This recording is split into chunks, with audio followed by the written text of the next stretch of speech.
Hey, welcome everyone. My name is Bob Bifulco. I'm Professor of Public Administration in the Maxwell School of Citizenship and Public Affairs here at Syracuse University.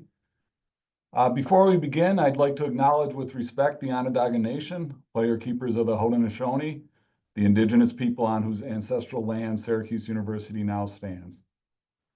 I'd also like to thank the staff in the Center for Policy Research who helped coordinate the What's at Stake series, particularly Alyssa Kirk, who's been very helpful. And thanks also to the Maxwell's Dean's Office for their support of this event. Today's panel is part of the What's at Stake series. This is a series of timely discussion panels featuring multidisciplinary groups of Maxwell faculty who provide insights and answer questions about the implications of recent changes to laws and policies and to new developments. Today's panel is organized by the Center for Policy Research and the Program on Educational Equity and Policy here at the Maxwell School. And the topic today concerns recent calls from the current presidential administration to dismantle the U.S. Department of Education, what such dismantling might mean, and what implications it might have for schools and students. Here to discuss these issues with us today are three Maxwell School faculty members who are also senior research associates within the Center for Policy Research. They will each provide opening remarks about the programs run by the Department of Education that touch on their specific areas of expertise. We will then open it up for a discussion and questions and answers. Audience members, you should enter your questions in the chat box, and as moderator, I'll try to get to as many of those as I can. Before we get started, let me introduce the panelists. So once again, I'm Robert Bifulco. And in addition to being a professor in the Department of Public Administration and International Affairs, I am director of the Program on Educational Equity and Policy. Elizabeth Martin is an assistant professor of sociology. Her research focuses on economic insecurity, credit and debt burdens, and financial shocks. Mika Rothbart is an associate professor of public administration and international affairs. His research interests are in public finance and financial management, particularly in the field of education. And Sean Drake is an assistant professor of sociology who has research interests in school segregation and inequality and how educational policy disproportionately affects students of color. To get us started, I'd like to share some brief thoughts on the history of the U.S. Department of Education and what has brought us to this point. A federal government Office of Education was first established in 1867, but it was only established as a cabinet-level department by an act of Congress passed in 1979. By that time, what was then the Department of Health, Education, and Welfare was split into the Department of Health and Human Services and the Department of Education. A little bit about the department. So according to the 2024 fiscal year budget, the department administered programs totaling $268 billion, which is about 4% of the federal budget. So the department is a relatively small part of the federal government, particularly when you compare it to very large agencies like the Department of Health and Human Services and the Department of Defense. Of the $268 billion spent by programs that are administered by the department, about 60% of that is spent on Pell Grants and federal student loan programs. About 17% is spent on Title I grants to high poverty schools in urban and rural areas. And about 14% is spent to support education of students with disabilities. Each of these programs, which together account for over 90% of the department's budget, was established prior to 1979 when the department itself was established. So the Higher Education Act of 1965 established federal grant and student loan programs that are the first iteration of the Pell Grant and student loan program that we have today. The Elementary and Secondary School Act, also 1965, established a Title I program. And the Individuals with Disabilities Education Act was first adopted in 1975. Right? In addition to these programs, which provide funding to individuals and to state and local agencies, the department carries out other important functions. It collects statistical information on students, schools, school districts, and institutions of higher education through the National Center for Education Statistics. It enforces civil rights laws in educational institutions through the Office of Civil Rights. And it funds educational research through the Institute of Educational Sciences. The department has been an ideological target since it was first established. President Ronald Reagan called to eliminate the department almost immediately after it was formed at the end of the Carter administration. And ever since, there have been strands, particularly in the Republican Party, that have advocated for its abolition. The opposition to the department has been primarily ideological or symbolic. The department has been seen by some as a symbol of federal government exerting influence over what should be state and local matters. And there is some truth to the notion that the federal government has used its funding programs to leverage influence over state and local educational agencies. And I can give you some examples of that. So many scholars recognize that regulations that made federal education funds contingent on achieving meaningful racial desegregation spurred considerable progress on desegregating schools in the South in the late 1960s, after about a decade of delay following the famous Brown versus Board of Education decision. The Individuals with Disabilities in Education Act has required a large expansion in programs for students with disabilities and movement of these students into the least restrictive environments.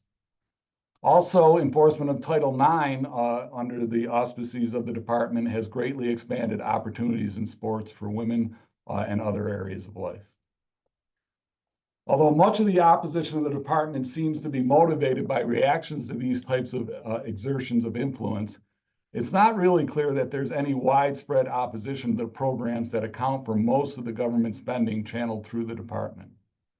Also, the Republican Party itself has been divided on how much influence the federal government should exercise over education.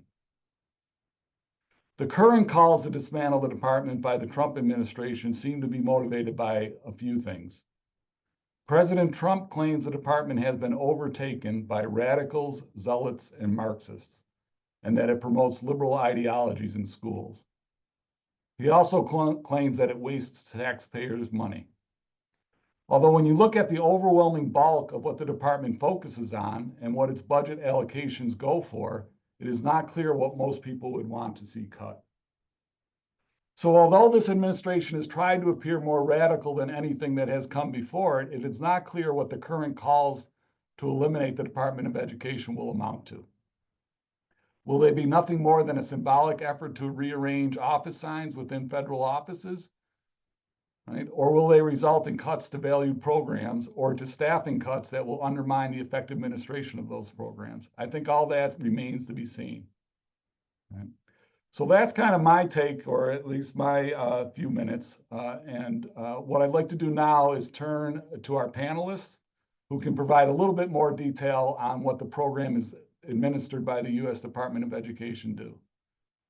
And so I'd like to start with Elizabeth Martin, who will talk a bit about the possible implications for higher education and particularly federal financial aid and student loans. Elizabeth? Thank you. Yeah, like Bob mentioned, some of the largest expenditures we see from the DOE are for federal financial aid and for students pursuing higher education. This is everything from Pell Grants that help lower income students to work study to student loans, both subsidized and unsubsidized.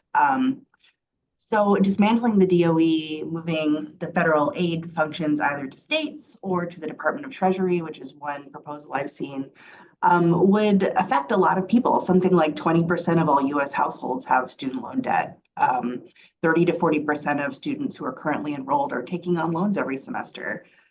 And so, you know, as we're thinking about what the implications of the DOE being dismantled are, that's kind of what I'm thinking about. I'm really especially thinking about low and middle income students and borrowers.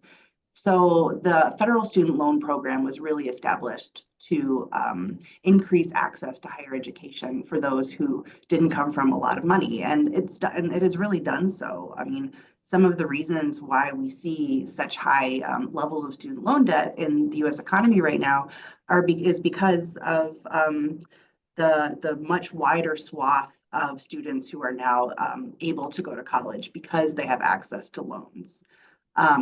We can argue about whether it's a good thing or not, but in any case, it has increased access access to higher education. And so it's really unclear what would happen, both for those who are still paying on their student loans and as well as students who are still in college.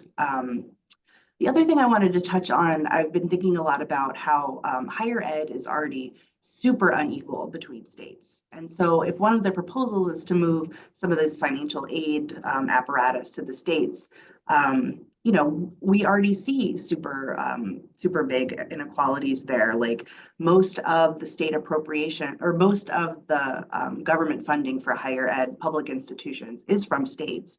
And so we see huge inequalities and, appropriations per student credit hour and in tuition costs and in merit and need-based scholarships. And so if federal aid of student loans are also moved down to the state level, I would imagine that we would see kind of even more widening inequality between states. And so that's what I wanted to talk a little bit about. So I will release to the next panelist. Great. So I think next up, we're going to go to Mika Rothbart, who will talk a little bit about the role that the federal government plays in elementary and secondary school systems. Thanks, Bob. So as Bob mentioned in his opening remarks, for public school funding, operations, accountability, the federal government already delegates the vast majority of responsibility to state and local governments. The federal government only provides a small portion of public school funding.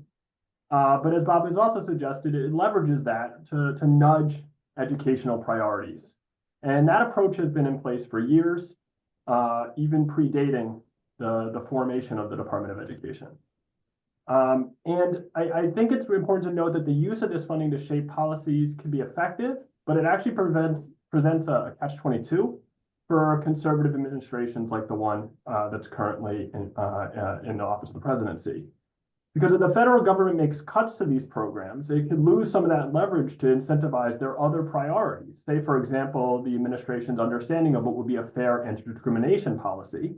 If it doesn't have the funding to back it up, then the cost of running afoul of that policy would be lesser for the educational institutions.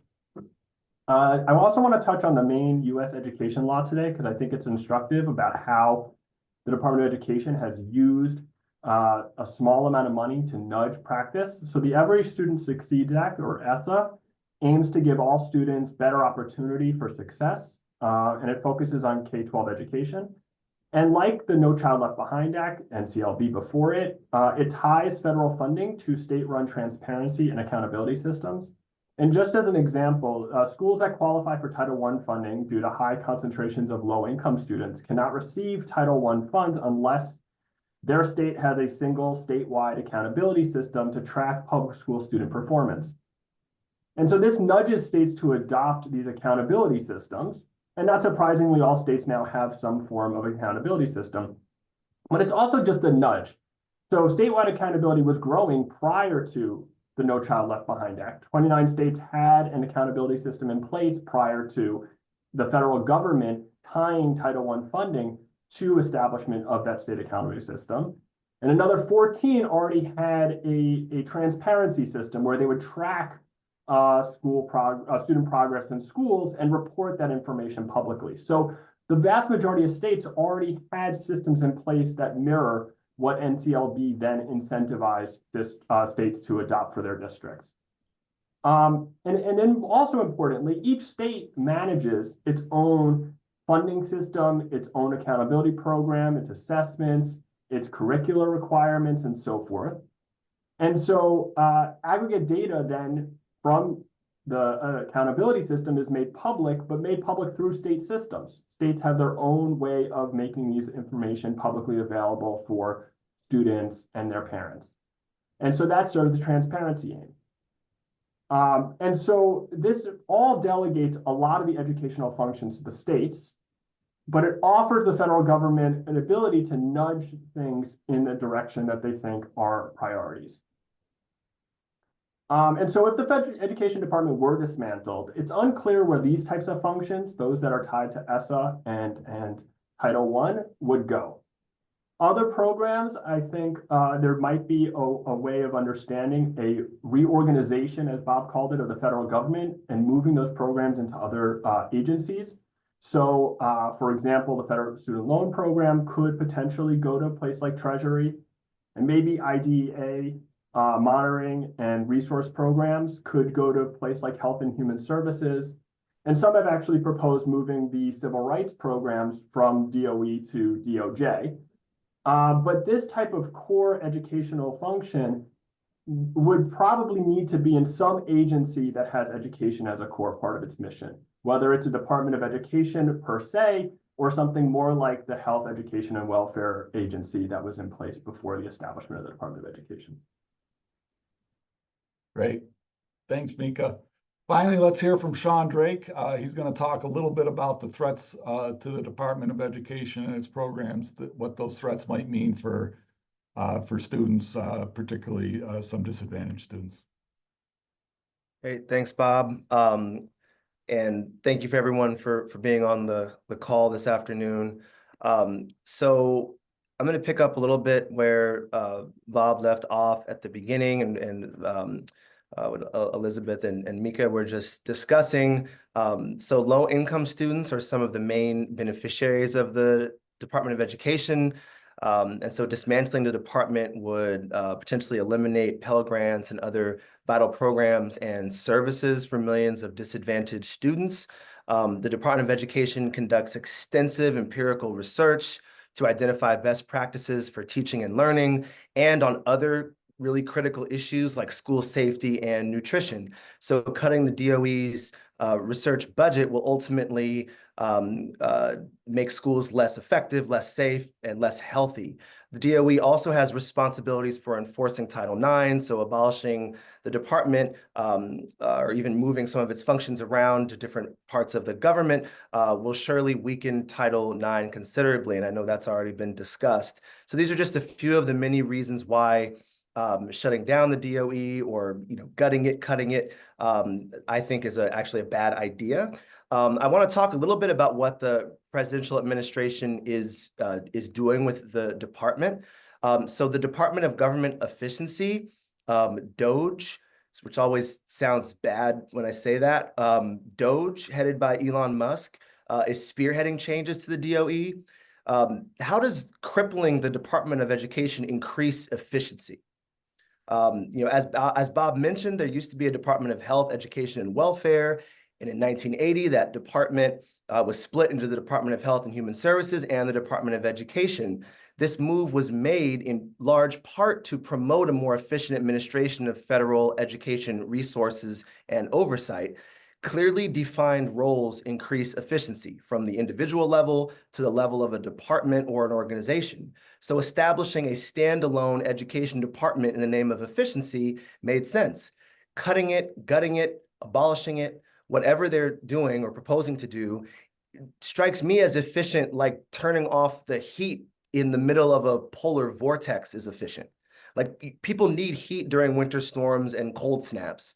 A wide range of students from a wide range of backgrounds need educational opportunities and resources, and the Department of Education provides many of those. So why would the Trump administration do this? It seems irrational. It seems like something is maybe fishy here and not on the level. Are people sitting around in a room somewhere in Washington or in Silicon Valley thinking that gutting the federal Department of Education is going to be good for a majority of public school children? Have we heard one thing about how the moves they are doing or proposing to do, all these cuts, are going to be good for kids and for education as a commodity and a resource? That these cuts are going to maybe expand the promise of education to include more students, Have we heard any of that? We have not heard that. So they aren't even pretending that this is about improving education in the United States, which has been the department's main goal for 45 years. They aren't saying something like, we need to cut billions of dollars from the DOE budget and maybe even unilaterally shut it down because doing so will help millions of children get a better education. They aren't saying, hey, we need to get rid of all DEI offices, programs, and positions so that more youth have access to quality education. They aren't saying that. So this to me is a huge red flag and the most alarming aspect of all of this, because it suggests more sinister motives. If they aren't doing what they're doing to make education better, then what are they up to? So one thing that they're up to and that they're focused on is erasing anything having to do with DEI, diversity, equity, and inclusion. They're using the language of what we in sociology refer to as colorblind or laissez-faire racism to attack anything having to do with diversity and the promotion of diversity as an asset or positive institutional attribute. They're using words like radical, Marxist, indoctrination, and wokeness to attack the accurate teaching of anything having to do with the role of race in American history, from slavery to Jim Crow to contemporary issues like mass incarceration of Black people. They are saying in speeches and memos that any policies or practices that support Black, Latino, or Indigenous students must simultaneously be discriminating against white and Asian American students in order to do so. They are making specious claims about race and preferential treatment. They're drawing ahistorical and ridiculous comparisons and false equivalences between diversity and de jure segregation, gaslighting the public by arguing that both are immoral. In short, Trump and Musk's Department of Education is anti-diversity, period. They literally put this in writing in a, quote, dear colleague letter, unquote, released, ironically, just a couple of weeks ago on Valentine's Day. An anti-DEI position is an anti-diversity position. In education, an anti-diversity position, whether taken by an individual or an organization, is a position in support of the racial status quo. An anti-diversity position supports white privilege, racial opportunity gaps, and racial achievement gaps. An anti-diversity position also supports the preservation of schools and campuses that constantly remind a broad range of underrepresented students that they don't really belong there. Opposition to DEI is in many ways proof of its effectiveness, and opposition of diversity is proof of its value to underrepresented students. So I think it's important that we who understand the importance of diversity and expanding access to opportunity for underrepresented students and communities are very clear about what's going on, because I think that tiptoeing around what this is all really about is sort of a waste of time. In closing, I want to read just a little bit from a press release, and I'll put the link to it in the chat. A press release put out on Tuesday of this week announcing a lawsuit filed by the American Federation of Teachers, the American Federation of Teachers Maryland chapter, and the American Sociological Association against the Department of Education in response to the department's Valentine's Day Dear Colleague letter. And I'll put a link to that letter in the chat too. So here's a quote from AFT Maryland President Kenya Campbell. She said, quote, Trump's Department of Education is undermining the freedom of every student in Maryland and across the country to learn honest history, stoking more fear and division in the classroom. In a country where there should be no barriers on education, this broad-reaching and unlawful attack threatens the functionality of our public schools. We cannot meet the needs of every student if we cannot teach the diverse and complex history of every student. And that is why AFT Maryland has joined this lawsuit, to ensure the honest education of all who learn in Maryland and across the country, from K-12 schools in our most vulnerable communities to our higher education institutions, unquote. And I'll stop there. Thank you. Okay, great. So I want to encourage folks to put their questions in the chat if they have them. I will do my best to go through, and I think the spirit of this and the intention is to make it as much a discussion as possible. You know, we've said some things to try to give a framework for it and to maybe provoke some questions, but really it depends on your questions, and so I see them starting to come in now. All right, so let me try to find the first question for the group. And any of the panelists who want to answer can just jump in. Do you have a perspective on whether the potential transfer of K-12 funding streams like Title I, IDEA out of the Ed Department to other agencies would also involve block granting of those funds, and how states might choose to use those dollars without federal spending requirements? Mika, do you got any thoughts on that? Yeah, so I have some thoughts. I think there's a few things that are notable here. So first, is that if the federal government were to do that, it loses a great deal of its ability to nudge decisions on how states think about educational practice, and in particular, I think anti-discrimination policy. So one of the priorities of this administration seems to be to have a different understanding of what is discriminatory practices in educational institutions. If it moves its funding to block grant type programs, it loses some of the ability to shape the way in which educational institutions then enforce anti-discrimination policy. Similarly, it would lose the ability to continue to track things like educational progress because states would no longer have the need to have their unified systems in place in order to qualify for things like Title I in their school.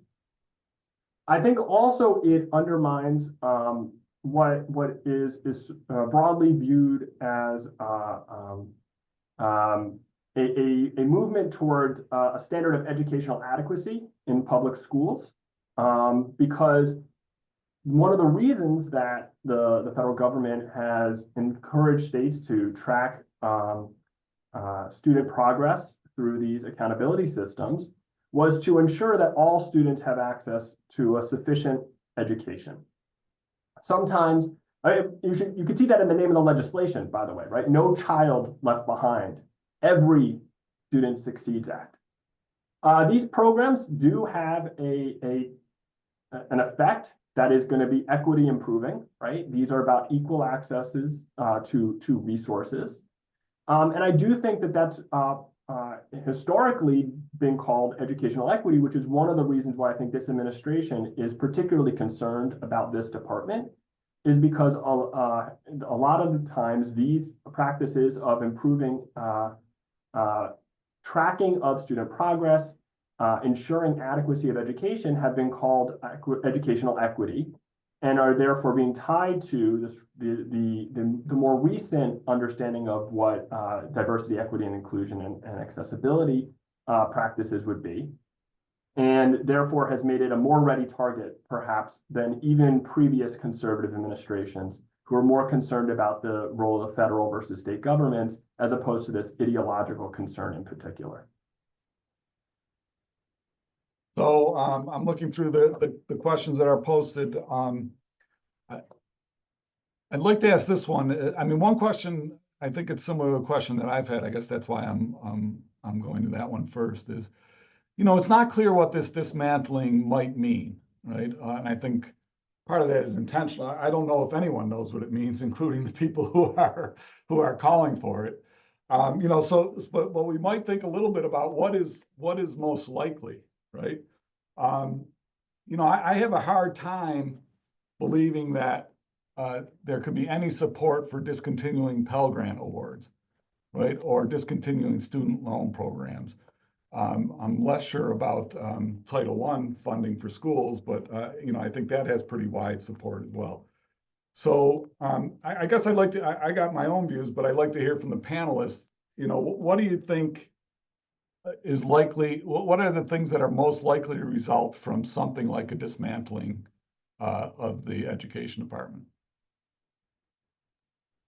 I mean, I know I'm not in the business of forecasting what could happen with government because you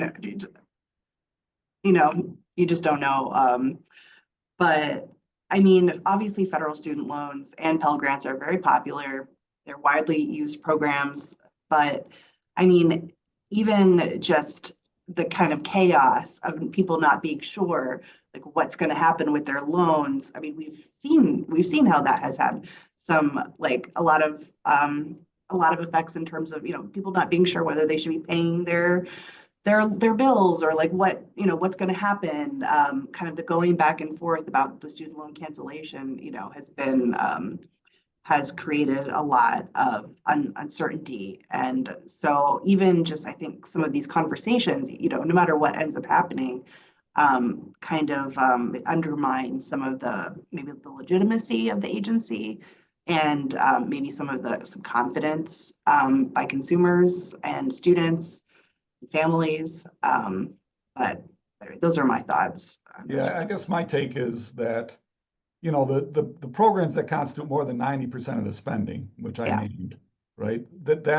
I think even this administration cannot do that without congressional action, and I think that's very unlikely. I think things that are more likely, which some of the audience members have put into their questions, like moving the Office of Civil Rights out of the Department of Education into the Department of Justice, that could have big effects in how civil rights are enforced and what data is collected on civil rights. And I think that could be and I actually don't know enough about administrative law or federal law to know if that's something the administration can do without congressional approval. My guess is they probably can. So that I think is a big one. I don't know if people have other thoughts on what might actually come of this. And the other, if you cut staff, the administration of these programs becomes problematic. The Department of Education, frankly, has struggled a little bit in administering the Pell Grants, particularly the transition to the new FAFSA form. But problems like that will only get worse if you cut staff and don't do something to replace it.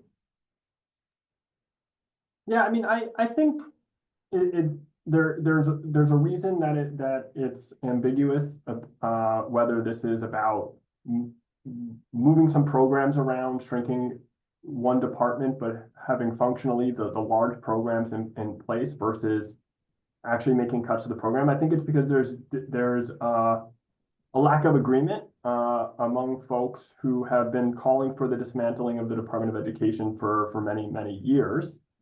One could imagine the reverse also being true. You could imagine moving programs from other agencies into the Department of Education if it were a different administration, right? There are a number of programs that clearly fall under the purview of education or educational institutions, things like Head Start, which is currently run by HHS, right? That easily could fall under the Department of Education. The National School Meals Program, which is currently run by the U.S. Department of Agriculture, right? That clearly could be the Department of Education. Even the GI Bill, which is a very old piece of legislation that mostly serves an educational function, it's run by the VA, right? That could fall under the Department of Education. So the idea of reshuffling around programs across the federal government, I think that's one question that I think is actually a pretty fruitful discussion.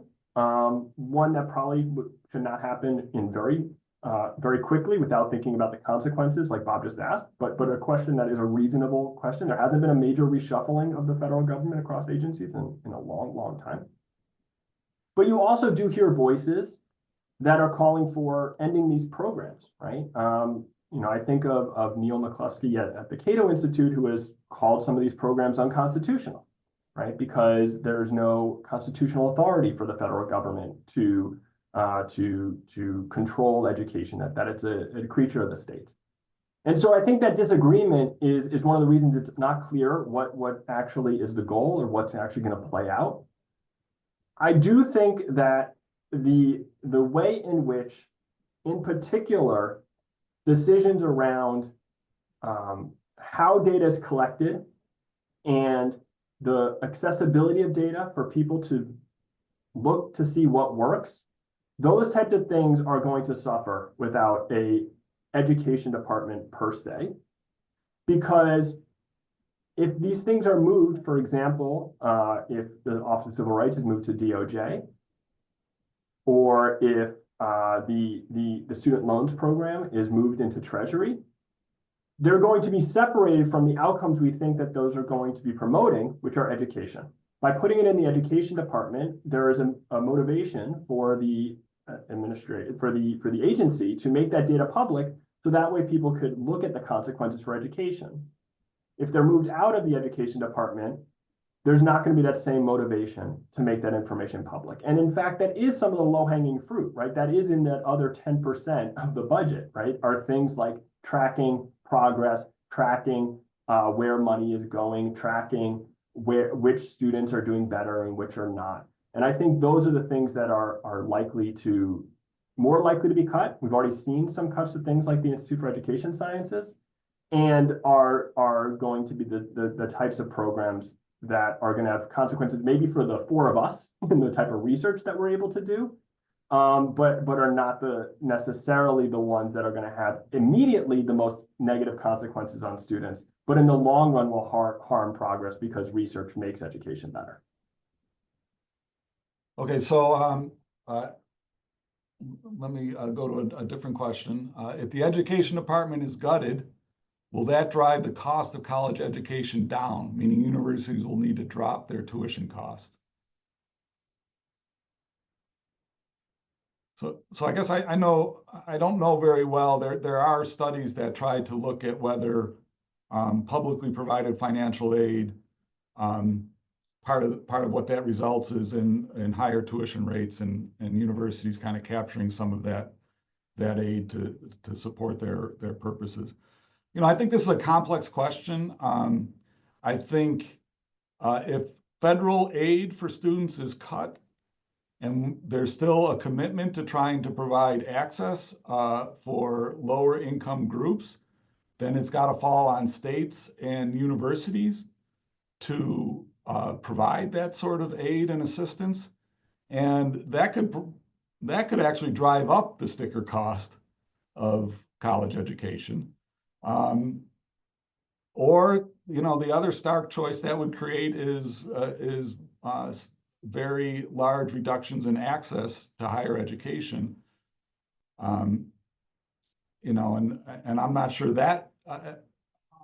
how that will necessarily create pressures to reduce costs. But it may. But I don't know if others have thoughts on that. Yeah, I would doubt that taking away federal student loans would decrease the cost of tuition. I mean, I guess, you know, anything could happen, but like you said, if you're taking away a revenue source from the university, they're not going to cut costs. They're going to increase tuition. That's what's happened is, you know, state appropriations have gone down, right? The cost of tuition has gone up. So I would doubt that would happen. One thing I have been thinking about, I guess kind of related to Mika's point about using, you know, some of the federal funding as ways to nudge states to do different things is kind of how the DOE has used like federal financial aid as like one way to regulate like for-profit colleges that don't have a lot of whose students don't make very much money if they graduate. You know, there's like a new rule that came out. I don't know if they've started trying to enforce it, but like if not enough of the students are employed and making more money than they would have without their degree, then the DOE is going to stop admitting or administering student loans to them, right? And so I think that those types of we would lose those types of like regulatory nudges, I guess, as in Mika's words, if that is one of the things that is cut. Yeah, I would just add that even if, so I agree with everything that's been said on this, and even if the cost of tuition were to go down, if there were like the sticker price, if there were less money available for grants and scholarships, then you might have a situation where you have a larger percentage of students paying closer to full tuition. So even though the number has gone down, the amount that the average student ends up and the family ends up paying could actually go up. So yeah, I don't really see any way that gutting or abolishing the department would actually lower the cost of higher education. I just want to add one thought on this, which is the role of private commercial lending to support higher education. Federal student loans provide protections against inability to pay in some circumstances, and I could imagine a world where there were fewer federal student loans, perhaps no Pell Grants, that there would be a large increase in the use of private borrowing to pay for higher education. And then students would not have those protections as they move out in their careers if they're unable to pay for a variety of reasons. Okay, so at least a couple of questions here kind of are looking for maybe a some sort of take on what the administration may be trying to achieve, and perhaps a more sympathetic take on what they may be trying to achieve. You know, and I do think a big part of what's motivating it is this idea that the Department of Education has been part of an effort to impose certain values and viewpoints on educational systems that folks either disagree with or that they think are better left to state and local governments. I really think that's a big part of the motivating force. I don't see any specific. I mean, I think you can point to players who may have some objections to providing greater access to higher education through Pell Grants and national direct student loans and things like that. But so I think it has more to do with this exercising of federal control over matters at the state and local government. And I think, honestly, there has been some of that, right? So there has been a push which frankly comes as much from Republicans as from Democrats, has been trying to exercise some control over curricular standards, right? And so the federal government has used its funding to push states to adopt the Common Core standards. And part of developing a Common Core of curricular standards is you got to get into some issues about how history is going to be taught, right? And how literature is going to be taught, right? And those raise questions that are part of the culture wars, right? And put us right in the middle of the culture wars. And so some of the motivation, I think, is a reaction to that. And I don't know, honestly, if it's that they want the federal government out of those types of decisions, or they want the federal government to put their thumb on the scale of those debates in a little bit different ways than they are now. So I do think that's a big part of the motivation. And I think those are some of the things. I think what Sean said, what this is about, I think that I would tend to agree that a lot of it is about a perception that curriculum have been influenced in a way that some folks are unhappy with. I don't know if others have a take on what might be motivating this. You know, I also think it's worth having a thought about, you know, what is the most effective way of organizing a bureaucracy, right? The federal government's a very large organization. As you noted before, Bob, the Department of Education is the smallest cabinet agency. And so I do think there's a perception. I think this is a perception I think that's been held for a long time among mostly Republican administration since its creation, that perhaps the functions of the department, the programs of the department, could be more efficiently administered by other agencies, and then you'd have fewer agencies to oversee. Now, of course, what that would also do is that would make each of those other agencies a larger bureaucracy within the agency, right? And so, which is a more efficient way of structuring the federal government? I think that also is a part of the consideration here, right? Whether it's the Department of Education or USAID, should those things fit under other agencies? Maybe USAID more under the State Department, right? The Department of Education split up into Health and Human Services and so forth. Is that a more efficient structuring of the bureaucracy? I think that also has long been part of the impetus for reorganization of the federal government, dismantling a department like the Department of Education. I guess I would think that if the motivation was increased efficiency, then this would be a lot more careful, right? Like we would be seeing a lot more research and like, like careful, like, okay, if this, then, whereas like, reorganization doesn't really seem to be the goal to me. It seems just like less spending, period. I mean, like, again, student loans are the thing that I know a lot about, and, cutting them or making them less available. There are people who want that, right? Because it opens up these private markets.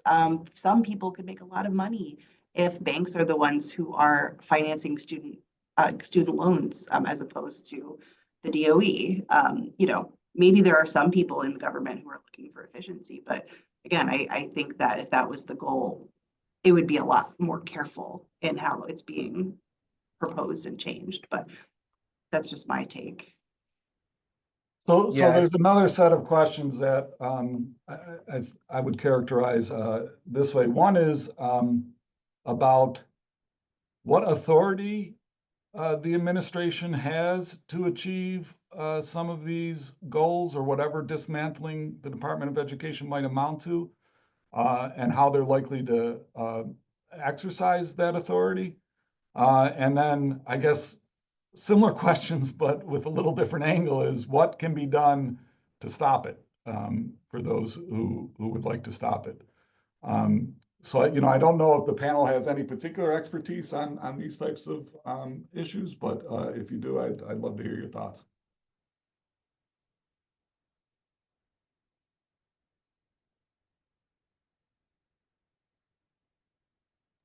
As you noted earlier, I don't believe that it requires, let's say, an act of Congress to move some of these programs to other departments. It would require a budget reconciliation, though, of some form, because the way that the money is appropriated and then allotted to the agencies, it would require some sort of budget reconciliation, but it wouldn't require, let's say, a filibuster-proof majority in the Senate, like, for example, completely shuttering the Department of Education would require. It wouldn't require a law in that sense, but I do believe it would need a reappropriation of funds between agencies. Yeah, I mean, I guess I spoke a little bit to it. I think changing the way civil rights are enforced, I think, is something that the department could probably do. And and then there's one comment in the chat about how the administration has taken some actions against USAID, and they may use that as a playbook for how they could, whether they have the authority. Before legal questions about their authority are settled, they could do things to upset the apple cart a bit. So here's another. So if federal funds to public schools were to be cut, how might states be able to channel more money to their schools, particularly low-income schools, to make up for it? Might it force them to relook at how schools are funded locally? I'm sure Mika's got a lot to say about this. And the other panelists as well. The states have actually, this is the one thing that's changed since 1965, when Title I, the largest program sending federal funds to schools, was adopted. Is states have made a lot of progress over the last 40, 50 years in channeling more resources to low-income schools. And the reliance on local educational funding is much different than it was 20 and 30 years ago. So a lot of these changes have been made. Of course, different people will have different views on whether the progress is sufficient, and there's probably places where it has been, is sufficient, and probably other places where it's not sufficient. But I don't know if the panelists have other thoughts on that. Now, I was gonna note that it would be a continuation of a trend that we've seen over the last several decades. When the education department was established, the majority of local public school resources were derived from local government tax revenues. Today, that's flipped. Now, states are a slight majority of resources for local education, and that has primarily served the function of providing more resources to school districts that have smaller tax bases.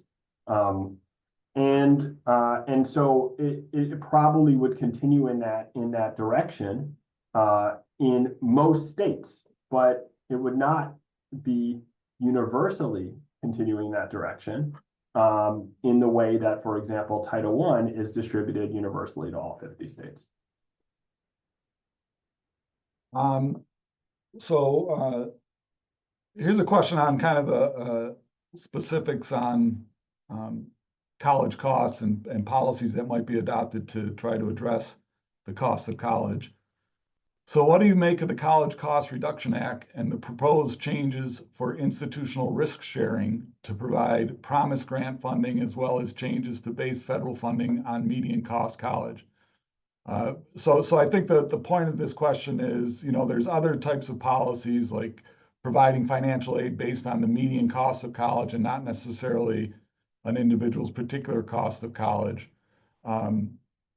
as ways to try to start exercising some control over the cost of college.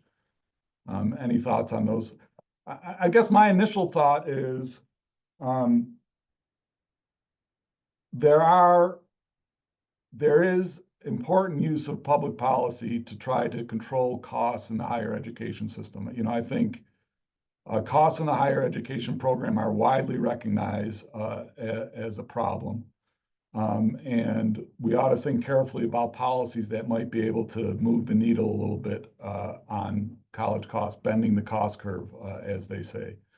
And I think proposals like this one are certainly an important part of that discussion. What I don't see is any of that coming from the Trump administration currently. And, I don't see or know all things that are coming from the Trump administration. And as far as I can discern, none of that is motivating the current calls to make cuts at the Department of Education. But I don't know if others have thoughts on that.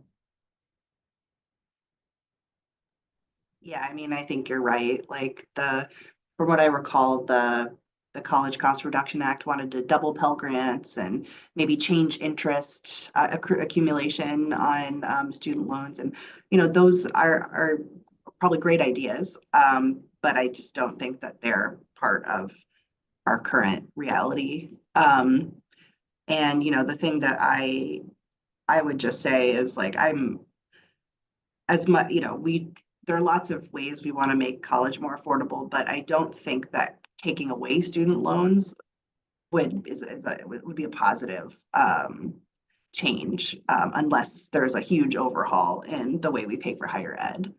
So that's my take. Yeah, I don't think that the Trump administration cares about the cost of college at all. I don't think they care about that. I don't think they're particularly focused on disadvantaged students, on underrepresented students. I think they have contempt for them, actually, if I'm being honest. So I don't think that they're interested in that. And I don't think that they're, just to put a fine point on something that I think all of us have said here, I really don't think that they're interested in efficiency with what they're proposing with the DOE, whether cutting it, abolishing it. I really think that is kind of an excuse and justification for other motives that they have. And I think that, when we've seen some of what they have actually done, like some of this we have to speculate on, some of it we don't. So I would encourage everybody on the call, everybody to read that Dear Colleague letter. I put it in the chat, the link to it from Valentine's Day. It's a directive to K through 12 schools, higher education institutions on kind of what's coming. It's kind of a warning. And one paragraph of that reads, other programs discriminate in less direct but equally insidious ways.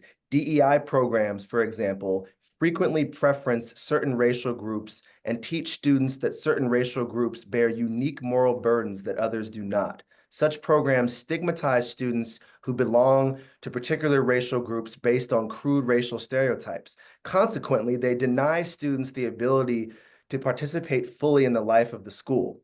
So I gotta watch my language, but that's just nonsense. It's nonsensical.